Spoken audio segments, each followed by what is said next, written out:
Welcome to the Verse by Verse Bible Study. This week we'll be studying Isaiah 15 through 17, an oracle against Moab and Damascus. Thank you for joining us. Please remember to like and to subscribe.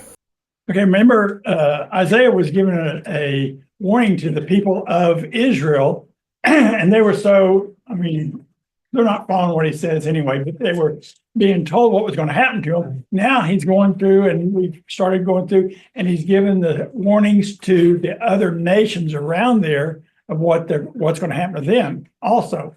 We'll talk a little bit more about that. I wanted to show this first picture, though, is I think it's a current day picture of Moab looking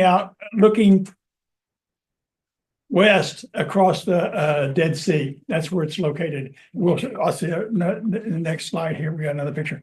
So Moab is right here in the purple.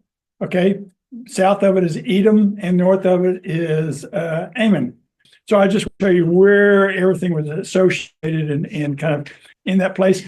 And then a little overview I'm going to read because I don't know if I would get it all in. Then we'll go into the lesson. But it's located east of the Dead Sea. Where did the Moabites come from? From Lot and his oldest daughter. So there's some tension all the way through history still between the different tribes and different things in there because of what was going on with Lot and his daughter. When you look at this is the same area where Balak was. He was a king of Moab, and he had hired Balaam, remember, to put a curse on Israel.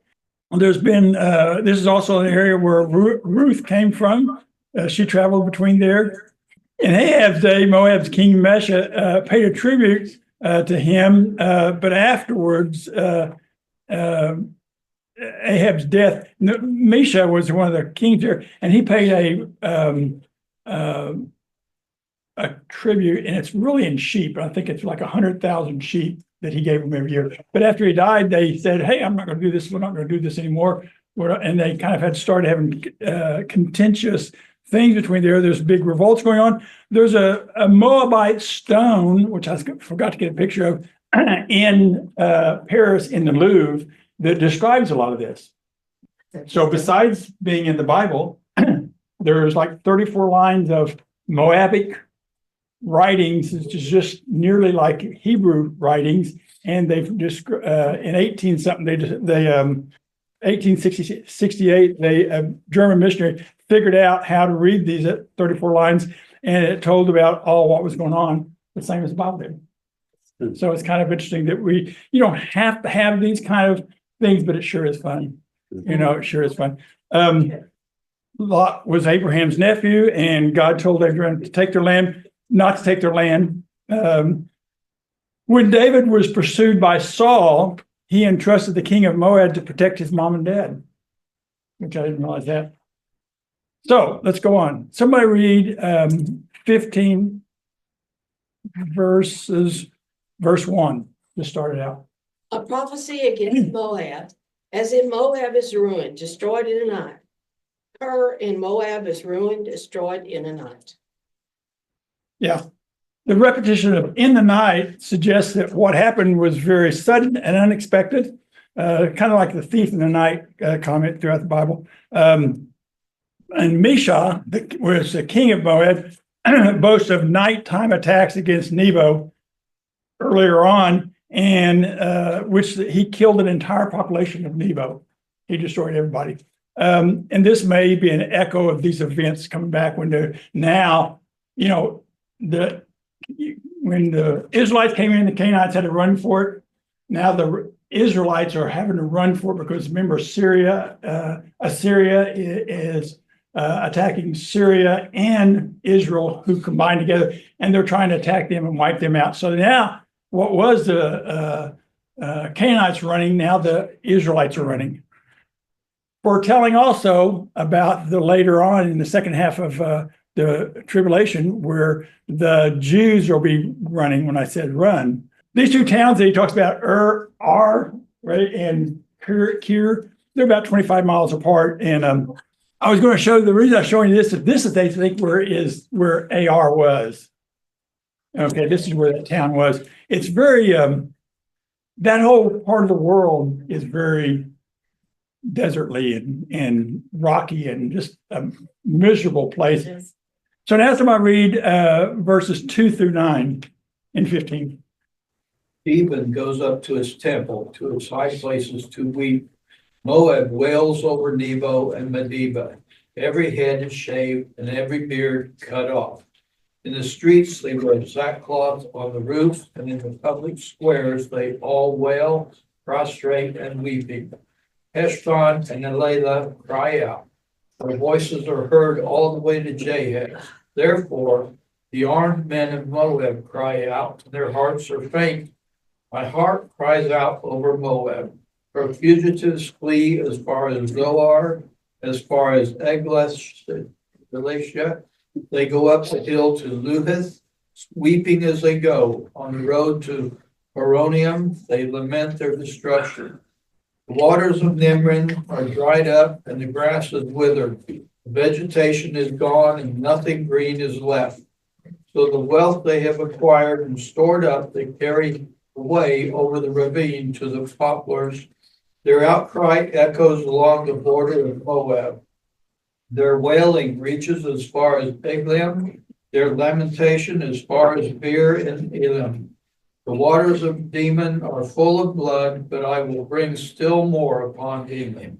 Lion upon the fugitives of Moab, and upon those who remain in the land.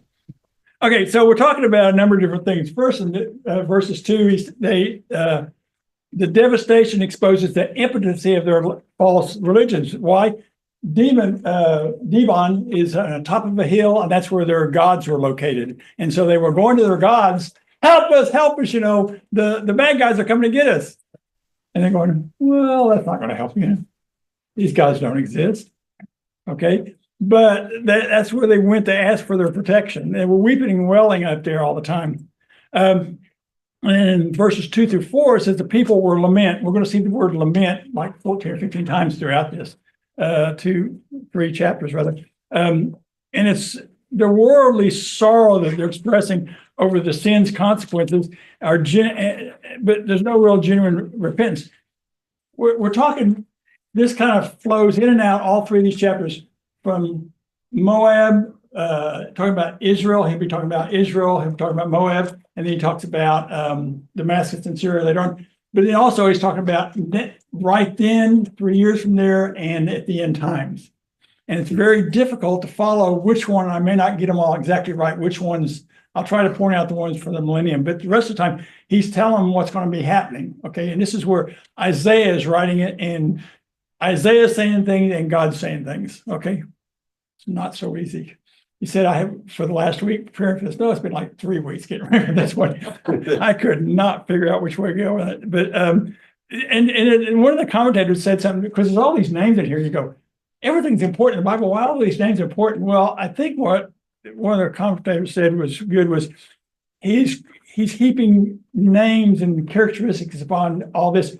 Isaiah does that a lot. He just names after all these different names. He's done that before. And what he's trying to do is to show there's an impression of widespread disaster. Widespread disasters happening. It's so overwhelming. The military, nothing can stop it. Okay, that's what he's trying to show in here. Not that I need to know what happened in Elaha and what all those names were. Okay, I looked up some of those. Some of those are kind of interesting, and we'll talk about those. But by and large, he's just trying to say it's all this area. I mean, it is not anybody going to be let go of what's getting ready to happen. So then the next one is in verse 5. He's talking about the Lord. This is where now the Lord in here says. He says, my heart cries out for Moab. It's not Isaiah's heart, but God's heart is crying out. Okay, so he's really has a compassion for, he's having these people destroy him, but he still has compassion for them. Okay, he doesn't delight in what he has to do. In Nebo, no one survived. It wasn't like, I mean, there's 10, 15,000, no one.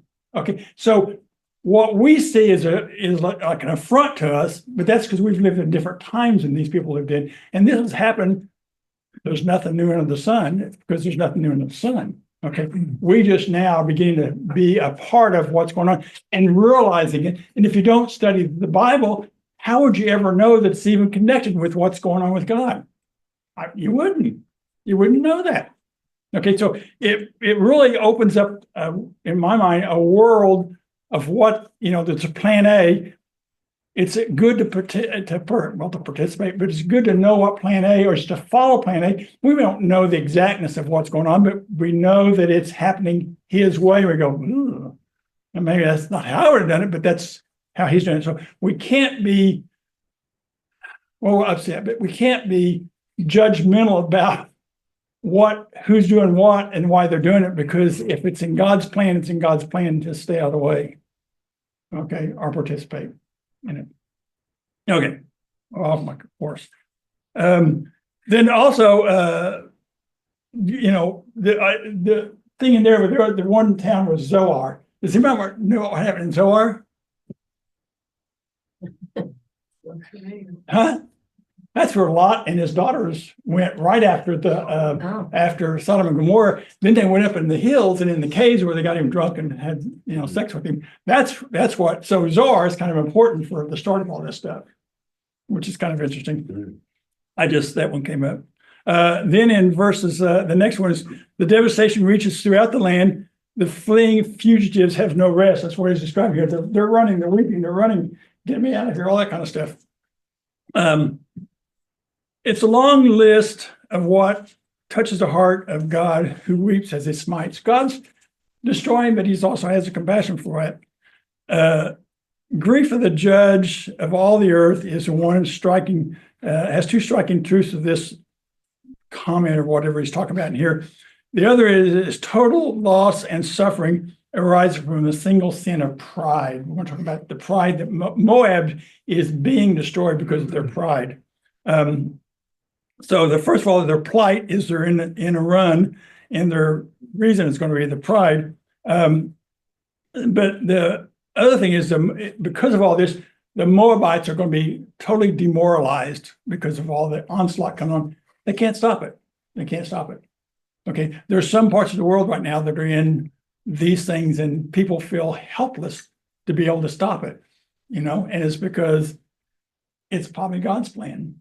And you can't stop God's plan. I mean, you can do all kinds of treaties that last for minutes to hours sometimes, but you may not be able to do long-lasting things because it's not in his plan. Okay. So next is the plea of Moab. So if somebody read, we've gone through chapter 15. Somebody read verses 1 through 5 of chapter 16. Send the lamb to the ruler of the land from Selah by way of the desert to the mount of the daughter of Zion. Like fleeing birds, like a scattered nest, so are the daughters of Moab at the fords of the Arnon. Give counsel, grant justice, make your shade like night at the height of the noon. Shelter the outcasts, do not reveal the fugitive.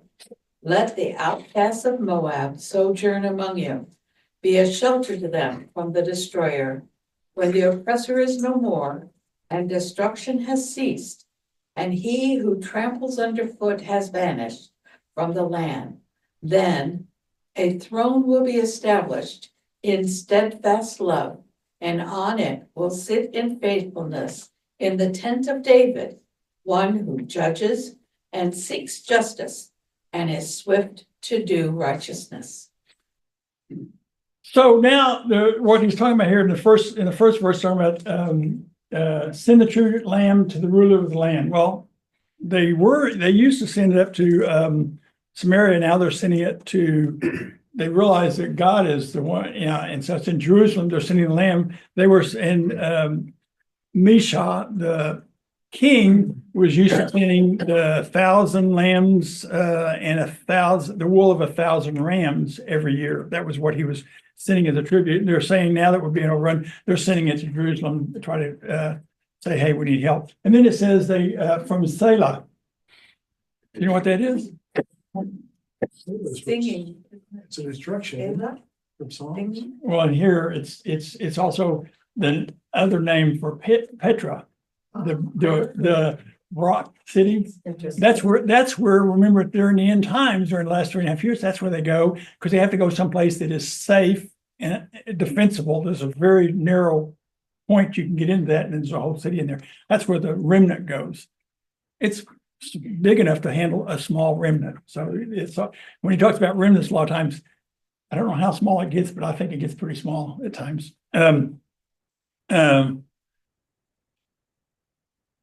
So really the problem here is that it's difficult for prideful people to, we're going to talk more about pride next minute, but prideful people to surrender their autonomy. But they're really under Satan's thumb right now. And then in verses 2 through 3, it says, it calls for, first one, it calls for a decision. Okay, he says, give us advice, make a decision. They're trying, what they're getting ready to do is they're trying to say, Judah, help us, give us refuge. Okay, that's going to be their plea. It's not going to happen, but that's what they're going to do. And the comments were the refugees are a most pathetic sight in war. But it says, but girls during that time are treated the cruelest. You know, it's one of those things that's it's just a terrible thing to be on the run, and they're begging Judah, the southern kingdom, which was Judah and Benjamin, to help us, hide us, protect us. Then in verse 3, we start getting into a description of the millennial period. Okay. They're introducing an idyllic rule that will emerge during this time. It says, hide the outcast, do not betray the fugitive. That's when they're running at the last half of the tribulation. Let the outcasts of Moab stay with you. They finally get to Petra, hiding in place from their destroyer. Oppressors have completely disappeared from the land. Satan is trying to get them. You know, he'll see in Revelation where he opened up a river to try to wash them away, and God opened up the earth and swallowed up the river. So it's going to be God's way, but Satan is still trying to get rid of that remnant. You can't have, if you have a remnant, then you're going to have God's plan continue on.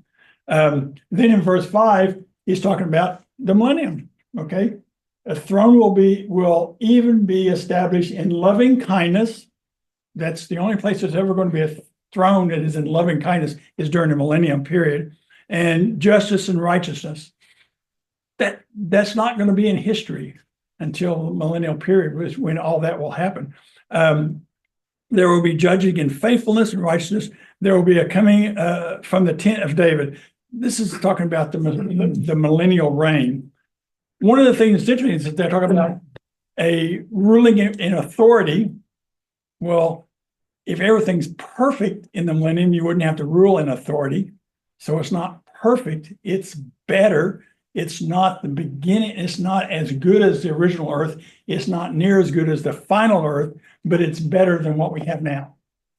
Okay, by a long shot. Okay, by a long shot. They were saying that the reaper and the guy sowing the seeds and the guys doing it, they're going to be bumping into each other because it's going to be that much better, but it's not perfect yet. And they'll be judging. The only judge if there's a contentious thing there. And who's going to be the judges? We are. Oh, you guys. Yeah. So like I always say, I'll get me a big HOA, maybe a small one. But there'll be some people you'll probably get Julie. No, it's not. Who knows what you'll get. I can see her standing there. All right, guys, here's where it's gonna go. Yeah. You're gonna get something big to do. Okay. Then they plead for those two things. I didn't click on them. So that's going to happen. Then we're going to go into the pride. Somebody read 6 through 14 of 16. We have heard of Moab's pride. How great is her arrogance, of her conceit, her pride, and her insolence. But her boasts are empty. Therefore the Moabites wail. They wail together for Moab. Lament and grieve for the raisin cakes of Kir Hareseth. The fields of Heshbon wither, the vines of Sibmah also. The rulers of the nations have trampled down the choicest vines, which once reached Jazer and spread toward the desert. Their shoots spread out and went as far as the sea. So I weep, as Jazer weeps for the vines of Sibmah, Heshbon, and Elealeh. I drench you with tears. The shouts of joy over your ripened fruit and over your harvest have been stilled. Joy and gladness are taken away from the orchards. No one sings or shouts in the vineyards. No one treads out wine at the presses, for I have put an end to the shouting. My heart laments for Moab like a harp, my inmost being for Kir Hareseth. When Moab appears at her high place, she only wears herself out. When she goes to her shrine to pray, it is to no avail. This is the word the Lord has already spoken concerning Moab. But now the Lord says, within 3 years, as a servant bound by contract would count them, Moab's splendor and all her many people will be despised, and her survivors will be very few and feeble. Okay, the pride, in verse 6 talks about they're fallen because of pride. And it says we, and that we in there is God's people. Remember, Isaiah is talking to Israel. He's not talking to Moab, although it's what's going to happen to Moab. Okay, but he's not talking to Moabites. They'll find out about it. His information flows around, but he's talking to the Israelites, and part of what he's trying to say is the Israelites. He've already been telling them all the things going to happen to them. He says, you know what? You're not the only ones in this mess. You're not the only ones. You didn't do what I said do. They've not done what I said do. They're going to be punished also. So you're not in this alone. You can see, and so I'm going to use them as an example and help teach you, my people, what to do. Okay, so he's going in there and talking about their pride. So he's going to give them a lesson on pride. How does pride prevent a sinner from seeking refuge in Jesus Christ? First way is pride puffs up the sense of false importance based on worth and works. So you think of yourself as more important than you really are. Okay. Pride creates a spirit of independence that refuses to submit to the lordship of Christ. The original sin, you can be like God. I can be like God now. I don't want to be like, I want to be like God, because then I can do what I want to. That's the sin that everybody, and that's why people see this and they don't want to change, because then they know they have to change. If they ignore it or fight it, then they think, I don't have to change. I'm my own God. Pride prefers its own wisdom to the revelation of God. So definitely don't read the book, because that's the wisdom of God. Don't do that. Do your own thing. Figure out evolution on your own. Figure out what's going on your own. Do your own treaties. Do all your own stuff, guys. It won't get you anywhere, but that's what they're doing. Okay. Pride seeks its own agenda rather than the interests of the kingdom of God. They don't know about the kingdom of God, right? God resists the proud and gives grace only to the humble. Okay. People lament. This is the same as back over here when they're talking about what's going to happen to Moab. He's talking here what's happening too. They lament worldly sorrow over sin's consequences. There's no really genuine remorse on their part. 4 and 7 and 8, and they're talking about they're moaning for things lost. And then in verses 9 to 11, the Lord laments like he did before. Even as he judges people, he has pity on them, grieves for their destruction. And then they're fallen because of the idolatry, they're exposing the impotency of their false religion. And in the very last of verse 12, says, that he will not prevail. Okay, they're saying they're trying to get into Judah and be protected there, and it's not going to help them. And then also in verses 9 to 11, he's talking about the joy of the fields, and he's talking about the harvest time. Harvest time in those days was a big event. there's celebrations and parties, food, yay, we're all gonna survive. But people back then were joyous. Everybody helped with the bring in something that was his field, and then we'll go help with his field, and we'll go help with this. That was because they now had food to survive, and it was an exciting point. He's saying, it ain't gonna be so exciting because you're gonna be on the run. You're not gonna have time to take care of your farms or your land. You're not gonna have food.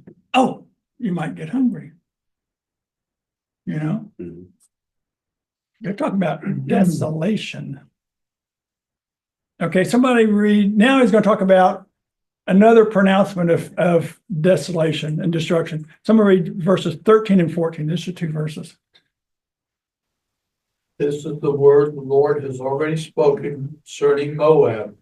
But now the Lord says, within 3 years, as a servant bound by contract would count them, Moab's splendor and all her many people will be despised, and her survivors will be very few and feeble. Okay, so it's talking about, this is an introduction to a second oracle. An oracle is a divine utterance or a declaration. So the second declaration of what's going on, some people think it's a totally different thing. What most of them think is that, no, he's just appears to making the fact that it's going to become imminent.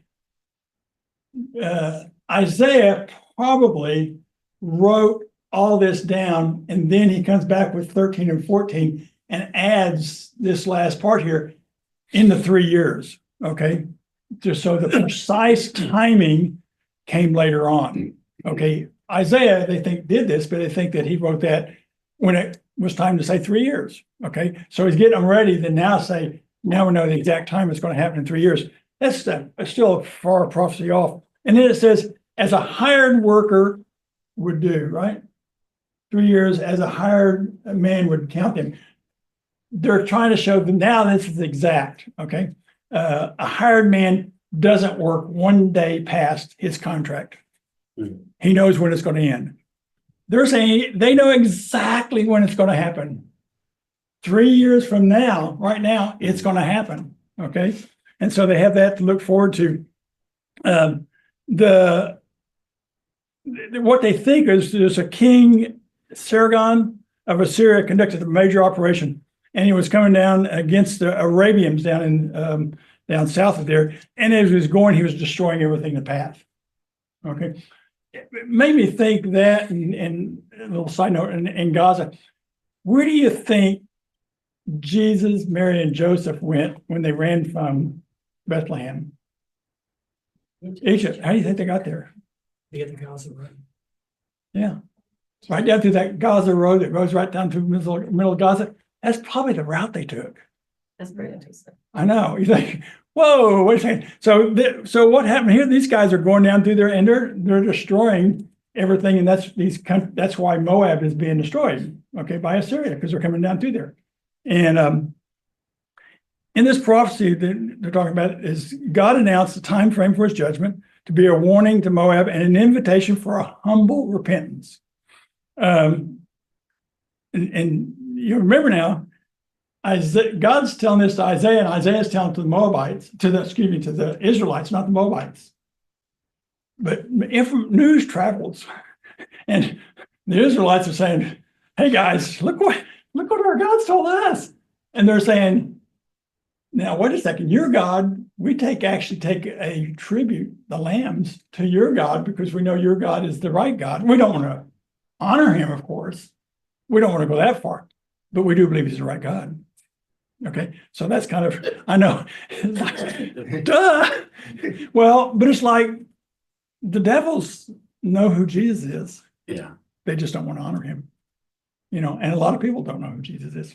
What he's talking about here in 13:14 is a lesson for God's people on how the Lord judges the proud. Okay, so he's giving them a lesson on that, and he's also giving them a lesson on how he will deal with other more wicked people than he dealt with Israel. So, like, you're not the only one being punished. I am the God of, remember, everything in the universe, not just you guys. He's teaching the Israelites who he is He's always doing that. He's always doing it for us if we just listen. You know, you can't know who Jesus is unless you get in the Bible. Okay, and that's what he's trying to keep you to doing. Syria and Ephraim, which is the north, Israel, Syria, Ephraim, Israel, the north, the 10 north tribes were all the same thing. And they're closely linked together because they were trying to fight this thing. And so this chapter is entitled "The Burden or Against Damascus," which is Syria, and her ally Israel. Okay, and it's going to read the doom. So throughout 17, it's reading about the doom of Israel and also the doom of Damascus. Okay, which is Syria. Okay, now in this we're going to see about a promise for a remnant and the overthrow of the Syrian army right at the end. But I wonder, it's kind of interesting because I got looking in there, and here's a picture of the ruins of ancient Damascus. And there is 2 years ago. Wow. Last week. Today. Yeah, today.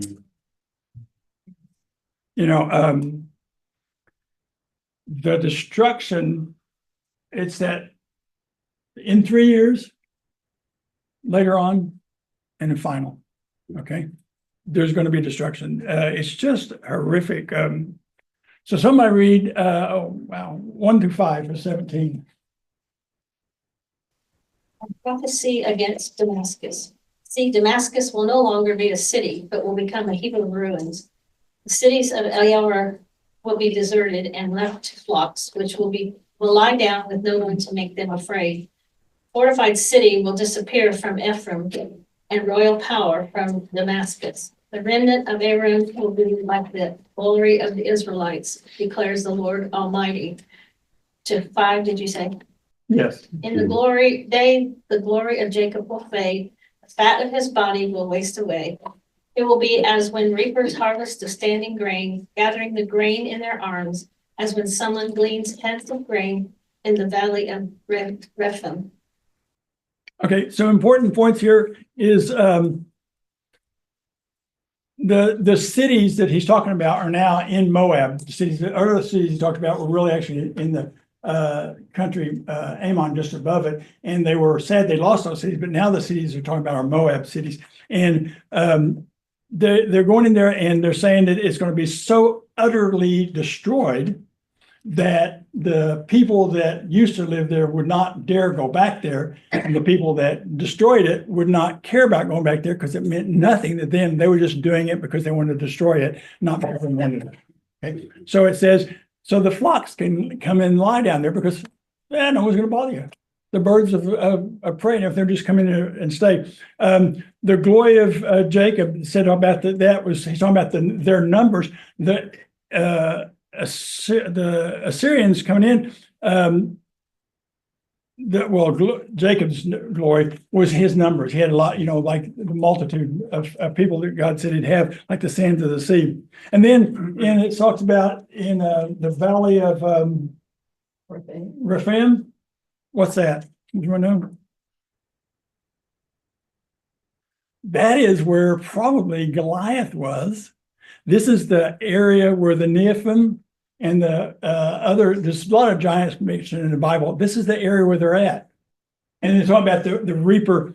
What it's saying is it's going to be so easy to defeat what's going on that the glory of the Moabites will go away as quickly, as easily, as justly, and as irresistibly cut down, taken away as a corn is taken out of a field. Not a problem. That's what they're trying to describe there. And it said we're talking about a victorious army going through there, and it's talking about getting the corn out of there. What they're really saying too is these guys, when they do it right, this is before the tithe deal was going on, they won't leave one ear of corn. So they're not going to leave one person alive as they go through. They're going to it's total destruction. Somebody reads 6 and 8. Yet some gleanings will remain, as when an olive tree is beaten, leaving 2 or 3 olives on the topmost branches. 4 or 5 on the fruitful boughs, declares the Lord, the God of Israel. In that day, people will look to their Maker and turn their eyes to the Holy One of Israel. They will not look to the altars, the work of their hands, and they will have no regard for the Asherah poles and the incense altars their fingers have made. Okay, so a couple of different things. One is no one's going to escape through there. There's about 100 Bible verses, one of these things said, that talk about the remnant. Okay, it's a small remnant that's going to be left through this, and they shall escape. Then they get down here and they're talking about this, about the remnant. They're talking about the Asherah pole. Well, first of all, they're going to all at that time realize they're going to beg to God, you are the only God. We see it. We don't worship you, but we see it. Okay. And then it says the word is Asherim, and that's really the idol that is presented by the Asherah with a pole that you see right at the right-hand corner up there. And basically what that is it's the chief female deity worshipped by Syria, Phoenicia, and Canaan. Okay, so they had this pole, and it was saying, you will have regard for the Maker, which is God. Your eyes look only on the Holy One, and you will not have regard for the idols. Okay, so there's naming off all the idols, the altars, the work of his hands, all the little things you made with your hands. You're talking about that. That's what we're talking about with the idols, things you made with your finger, and the Asherah poles, the incense stands. All those things were the idols that they had. But only God will be thought about. Okay, someone read 9 through 11.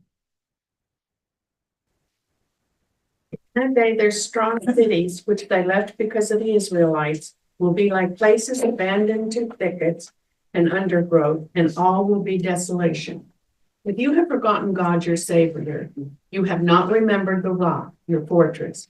Therefore, though you set out the finest plants and plant imported vines, though on the day you set them out, you make them grow, and on the morning when you plant them, you bring them to bud, yet the harvest will be as nothing in the day of disease and incurable pain. Okay, so remember, Damascus and the northern kingdoms are all interlinked up in that area. And so they're saying, you're going to be totally destroyed. Also, and the reason is for you have forgotten the God of your salvation. You have not remembered the rock of your refuge. And then it goes into talking about, therefore you plant delightful plants. You set them in vines, slips of strange gods.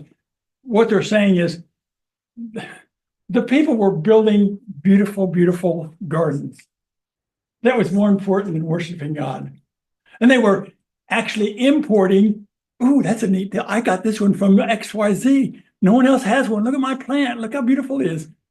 Who's your God? I don't worry about that. Look at this other plant I got. They were importing plants that they put into their shoots of their plants so they would grow in their area. That was the important thing to them. It's kind of interesting that they're so interested in the beautification of their land that they're not worried about who they honor. Okay? It's really, this whole thing brought together me how they're really living back then. They lived a lot better than what we thought, but the destruction is nearly total on everything. Okay, somebody read 12 through 14. I think that's it. Woe to the multitude of many people who make a noise like the roar of the seas, and to the rushing of nations that make a rushing like the rushing of mighty waters. The nations will rush like the rushing of many waters, but God will rebuke them, and they will flee far away, and be chased like the chaff of the mountains before the wind, like a rolling thing before the whirlwind. Then behold, at eventide trouble, and before the morning he is no more. This is the portion of those who plunder us, and the lot of those who rob us. Okay, so the Assyrian army has gone through the northern kingdom, have gone through Damascus, they're going down, and they're now getting ready to attack Jerusalem. Okay, so he switches, we've been, not talking about Moab, we're talking about the other part over here. Assyria is taken over and they get to Jerusalem. And what happens? The night before the battle. They all died. How? All the soldiers died. How? How did they die? God kills God 24,000? The angel Yeah. Angel of the Lord came down and killed 185,000 in one night.